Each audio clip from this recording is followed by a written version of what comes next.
Okay, welcome back guys sa ating munting channel, Kuya Boy TV. So ito guys, wala na pong intro. Dito na tayo guys sa ating part 5 ng ating Photoshop. Ito po yung gusto kong i-share. Basic Photoshop editing. Ito po yung pagpapalit ng toga. Dun po sa mga hindi po naka-attend ng picture taking sa pag may mga yung graduation. So ito po guys, tuloy na natin guys, paliwanag na lang natin habang ginagawa ko po ito. So open natin ang Photoshop syempre at kunin natin sa desktop ang ating model na picture. Ito pong babae. So medyo binago natin yung ating model para hindi siya makilala. So babae yung ating model. So antayin nating lumabas. Ayan, lumabas na siya, si ate girl. So kunin natin po yung, so hindi pa siya naka JPEG pa lang po yan. Kailangan natin convert to PSD. Kailangan natin convert, ayan po, sa PSD file po, convert natin siya and then save natin siya sa desktop gaya po ng dati kong tinuro sa dating yung tutorial natin. So out tayo dyan. So kunin natin siya sa kanyang sa desktop, ibalik natin siya, pero naka PSD file na po siya. At isabay na rin natin yung ating toga cap at saka yung damit, kasi nahinanda ko na yung yung toga cap tsaka yung damit niya ay kinonvert ko na kanina sa sa PSD file. At tinanggal ko na rin yung mga background niya. So direkta na lang tayo po dito. So kunin natin yung damit tsaka yung toga hat. So ayan guys, kunin natin siya. Yung sombrero nawawala dyan, nasa kabilang file yon, kabilang folder. So yung damit muna inuna natin guys. Ayan, at i-minimize muna natin siya sa bandang baba.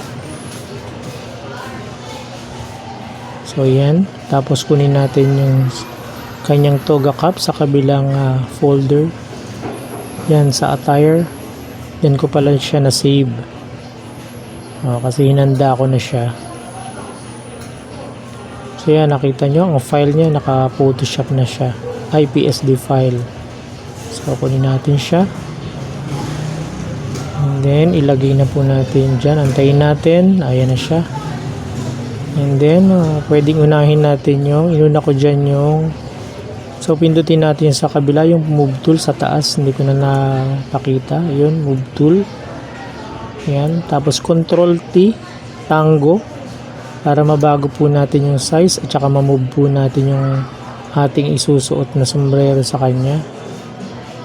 So yan, kayo na po bahalang magsukat kung paano. So yung picture natin hindi nag-eksakto yung hindi kompleto yung picture ng ating toga cap, kasi depende po sa shot, kailangan mataas po sa ulo yung shot natin. So yan yung naging model ko.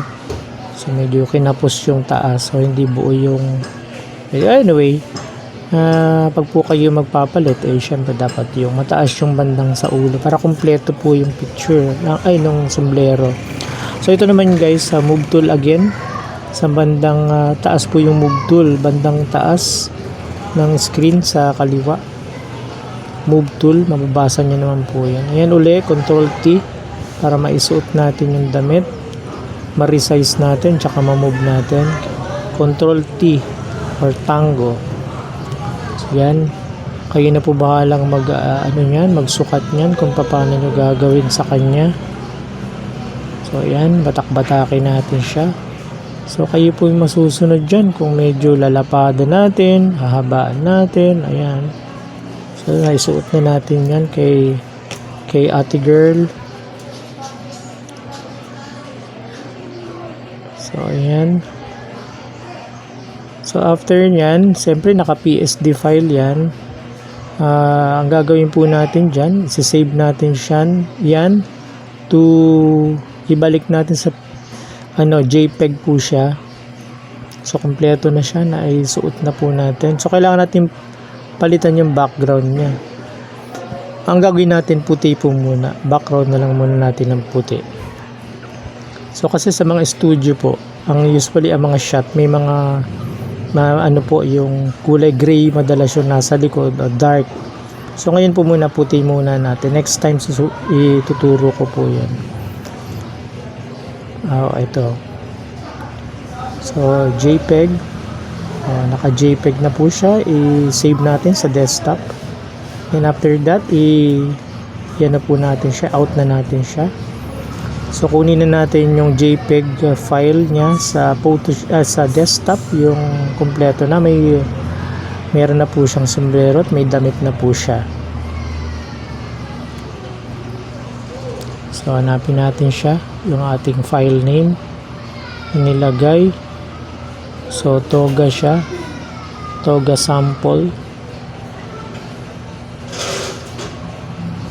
So yun na siya, si ate girl, ayan na. So na-click na natin. So JPEG po ito, JPEG na converted to JPEG. Stretch natin siya. Medyo palakihin ng konti.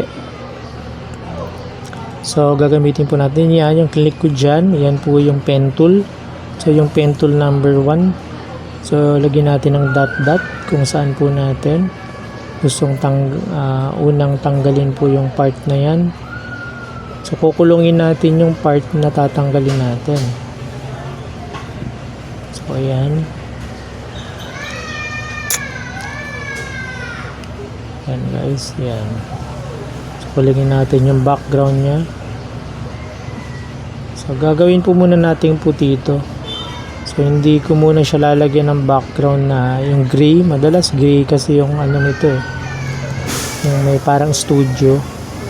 So white muna ngayon, next time turo ko po yun para isa-isa lang. So yan, pen tool number 3. So yun pa rin, para ma-stretch natin yung mga curvings, masundan natin yung curving. So kayo na bahala kung paano nyo i-curve yan. Yan. Yan.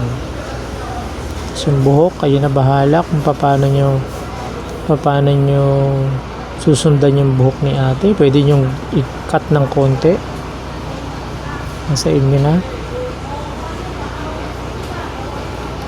So yan, naisayos ko pa yung buhok ni ate. Huwag naman natin gawing straight masyado kasi baka maging mariband na to. So yan, sa sombrero na tayo. So okay. So okay yan. Ayan, medyo maingay dito kasi may nagagawa dyan may ginagawa kasi itong yung palengke, ginagawa yung karsada. Medyo maingay tayo guys. Yan, natapat yung aking voice over ngayon. Anyway, napapakinggan nyo naman siguro. So yun, nakalimutan ko nang sabihin sa ingay So yun, nasa po yung path tool sa bandang kanan po kanina. So, nakita, panoorin nyo na lang So yun na lang. Meron pang natira pong part, yung nasa katabi na yan, ginagawa ko yan. So nasa loob siya kasi. So select po natin uli yung kanyang yung part na yan. So pagaya po ng ginawa kanina, ganyan din po. So kukulungin natin yung part na at buburahin natin. So pasensya na guys, may maingay dito sa aking lugar.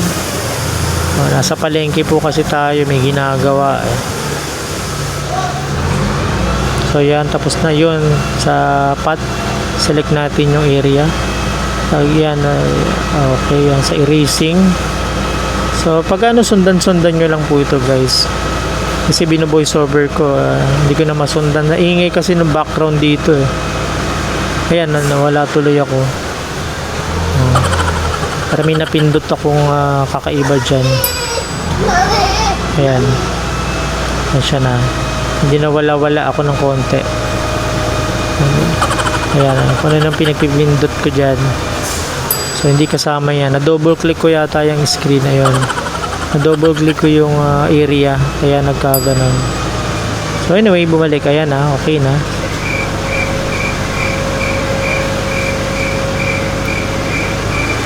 Okay. Ayan na. Nabura yung mukha. Sorry. Balik tayo. Edit. Back lang naman po tayo. So okay na yun guys. I-save na natin siya. Hindi. Masyadong mahaba pala yung ano niya. Yung tali. Yan. Burahin ko muna yung tali. Sumobra. Yan. Para hindi naman sayad yung tali niya. So, okay. Save na natin siya. Save na natin sa desktop. And then, ready to print na to guys. So, ang size natin gagawin ngayon ay usually mga ano to eh. Mga pinapa-print nito. Mga 3R, 4R, 5R. So, ngayon gagawin muna natin ay passport size na lang para medyo model lang naman natin. So, nakasave na natin siya sa desktop. Okay, yun pa rin yung file name. Yung Toga sample. Okay, out na po tayo dyan sa Photoshop. Punta na tayo sa Photoscape. Ayun, kiklik ko yung Photoscape sa baba. Ayan. So, yan ang si ate, yung wala pa siyang damit at sombrero. So, punta tayo guys. Yun po uli.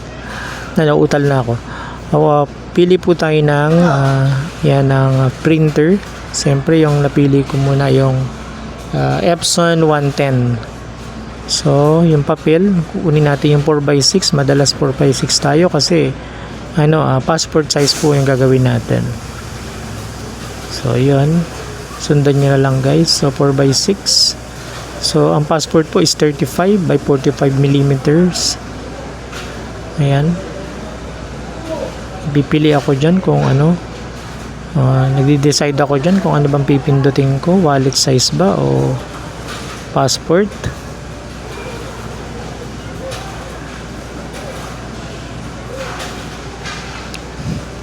Okay, passport na lang tayo.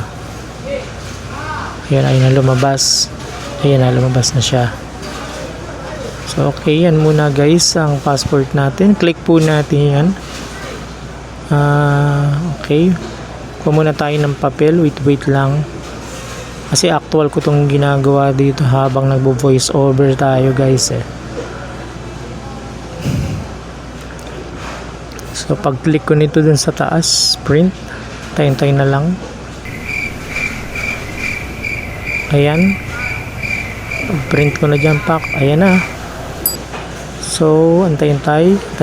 So yan guys, yan na po yung actual na lumabas. Okay na. So thank you guys for watching. At least medyo meron tayong natutunan, lalo yung mga talagang zero knowledge po sa Photoshop. So yung mga magagaling dyan, tumabi-tabi muna kayo, magaling na kayo eh. So thank you guys once again. See you guys on my next video. Don't forget to subscribe at share po ang ating konting kaalaman po sa ating mga kapatid, lalo na mga estudyante. So keep safe and God bless to all.